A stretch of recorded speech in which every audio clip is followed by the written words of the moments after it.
ज़िंदगियाँ क्या हैं, कि सुबह से लेकर रात तक इंसान की ज़िंदगी में ये नहीं है कि उसने दफ्तर के मुतालिक सोच रहा है, स्कूल के मुतालिक सोच रहा है, कोई और ज़िंदगी की सोशल लाइफ है।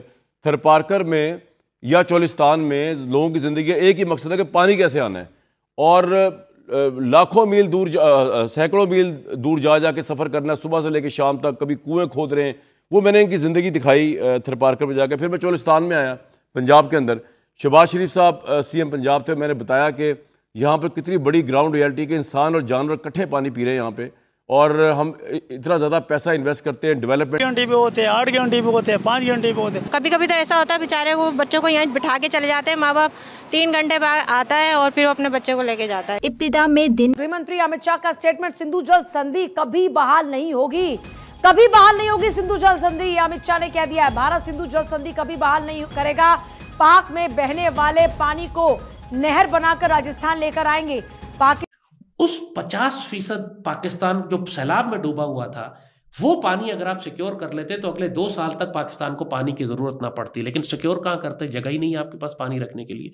वो सारा पानी समुद्र में चला गया, और बरसात के मौसम में वो समुद्र में चला गया, और बाकी 9 महीने वो खुश्क, वहां पे कहत, और समुद्र का पानी चढ़कर ऊपर आ रहा है क्योंकि आपने रिजर्वायर नहीं बनाया। ये बहुत बड़े प्रॉब्लम खड़े हो चुके हैं।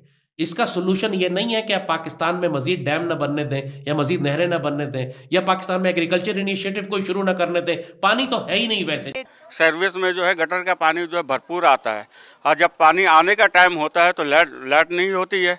पानी आता है वो भी बदबूदार पानी, खारा नमक वाला पानी और कीचड़ से भरा हुआ पानी जो जरासीमी है।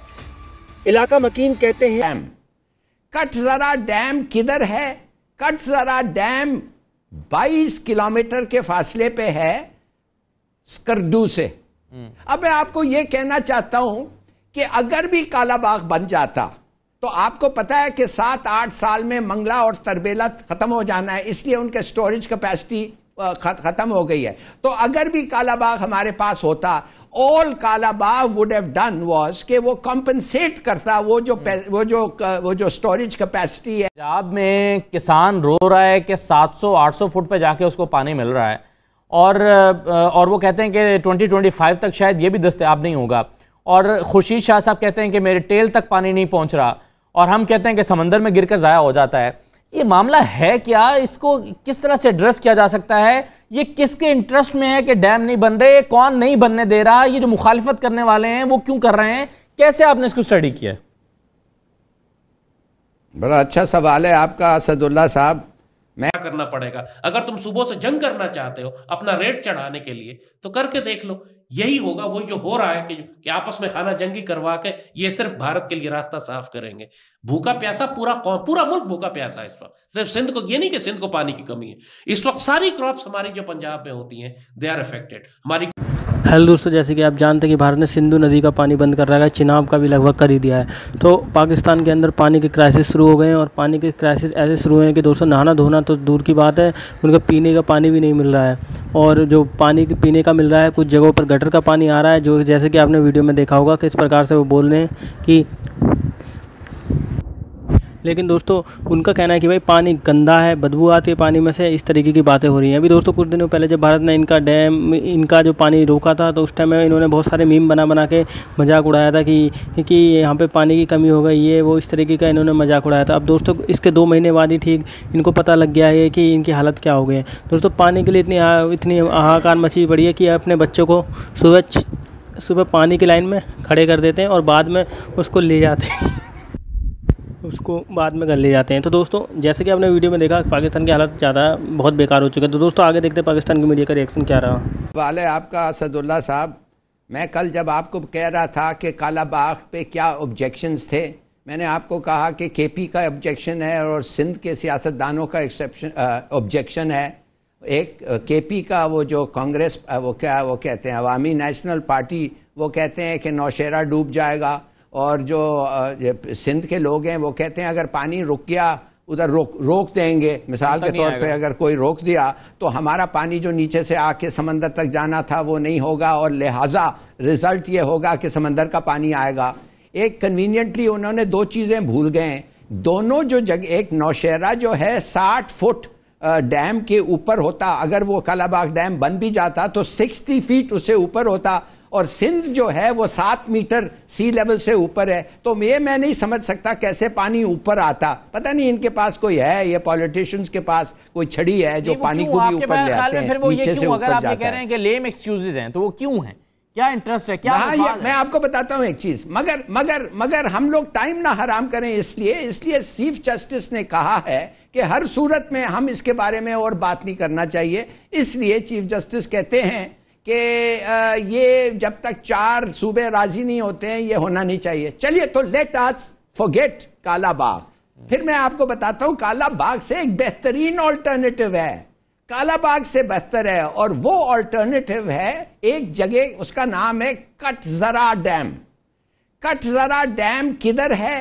कटजरा डैम 22 किलोमीटर के फासले पे है स्कर्दू से।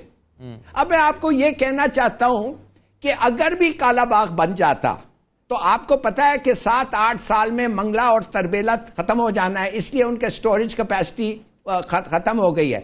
तो अगर भी कालाबाग हमारे पास होता, all Kalabagh would have done was कि वो कॉम्पनसेट करता वो जो स्टोरेज कि जी एग्रीकल्चर के लिए ट्यूबवेल के पानी को जो है वो ट्यूबवेल की बिजली को सस्ता कर दो, सोलर के ऊपर कन्वर्ट कर दो ट्यूबवेल्स को। हमारा एक बहुत बड़ा इशू ये है कि हमारे अंडरग्राउंड वाटर रिजर्वॉयर्स बहुत तेज़ी से कम हो रहे हैं। एस्टिमेट्स हैं कि 50 से 55 मिलियन एकड़ फीट हम ज़मीन से निकाल रहे हैं, और 1970 में जो तकरीबन 50,000 ट्यूबवेल होते थे अब वो 12 लाख ट्यूबवेल हो गए हैं। तो इन सारी चीज़ों को रेगुलेट करने की ज़रूरत है और इसको देखने की ज़रूरत है। कोई इसमें ओवरनाइट कोई तब्दीली नहीं आएगी, कोई मैजिक वॉन्ड नहीं है, कोई बिजली का स्विच नहीं है उसको ऑन करेंगे या ऑफ करेंगे। इसको हम आराम से उस तरफ लेके चलेंगे जिस तरफ हमने चलना है, प्लानिंग करके और सब्र और तहम्मुल के साथ और लोगों को साथ लेके। हम लोग सारे इंस्टेंट रिजल्ट्स चाहते हैं, वो आजकल ज़माना वो इंस्टेंट का हो गया कि हर चीज़ कहते हैं कि हमें इंस्टेंट चाहिए। इस पे इंशाल्लाह सोच के हम पंजाब के एग्रीकल्चर डिपार्टमेंट के साथ आप लोगों की गवर्नमेंट 100 दिन के एजेंडास देती है, हम तो नहीं देते। आप लोगों की ट्रांसफॉर्मेशन एट लाइटनिंग स्पीड के वादे करते हैं, लगारी साहब हमारे पे तो ना डाले ना। मालिक साहब राइट डायरेक्शन में इंशाल्लाह आपको खड़ा कर देंगे। रिजल्ट 100 दिन में आना मेरे ख्याल में उसमें मकसद ये नहीं था कि 100 दिन में ये नतीजे सामने आ जाएंगे। 100 दिन में हम उस राह पे चल पड़ेंगे जिससे इंशाल्लाह बेहतरी होगी इस मुल्क की। आप इस कॉन्सेप्ट से एग्री करते हैं वाटर प्राइसिंग का कि तमाम डिफरेंट स्लैब्स की पैसे होने चाहिए, जो डोमेस्टिक पानी पीने वाला है वो फ्री हो, जो ज़राअत वाला है उसको महंगा किया जाए पानी को, जो कमर्शियल में है उसको महंगा किया जाए ताकि ये ज़्यादा रुके? बहुत मुश्किल ये आपने जो बात की है, लेकिन मैं आपसे अग्री इस तरह करता हूँ कि अगर हम 135 रुपये आबियाना लेंगे तो 135 रुपये के साथ तो कनाल सिस्टम नहीं मेंटेन हो सकता। एक एस्टिमेट है कि हमारा जो कनाल सिस्टम है इसकी वर्थ है तकरीबन $38 बिलियन। 38 बिलियन। दोस्तों जैसे कि आपने देखा वीडियो में किस प्रकार से पाकिस्तान का मीडिया पानी के जो क्राइसिस हो रखे हैं उनके बारे में बात कर रहा है। इनकी मीडिया बोल रही है कि हमारे पास डैम नहीं है, कोई बोल रहा है कि हमारे पास डैम होते तो हमें ये दिन ना देखना पड़ता। इसके साथ साथ उनके जो पाकिस्तान में सिर्फ 2 ही डैम है और जो इनकी नदियाँ हैं जो चारों तरफ से आ रही हैं, इनका पानी अफगानिस्तान भी रोक देता है जब मर्जी, जब उसका मन करता है, और भारत ने तो रोक के रखा है। तो चारों तरफ से इनको पानी क्राइसिस देखने को मिलने, बारिश पड़ नहीं रही है। तो दोस्तों अगर आपको वीडियो अच्छा लगा तो वीडियो को लाइक ज़रूर करें, चैनल को सब्सक्राइब करना बिल्कुल ना भूलें।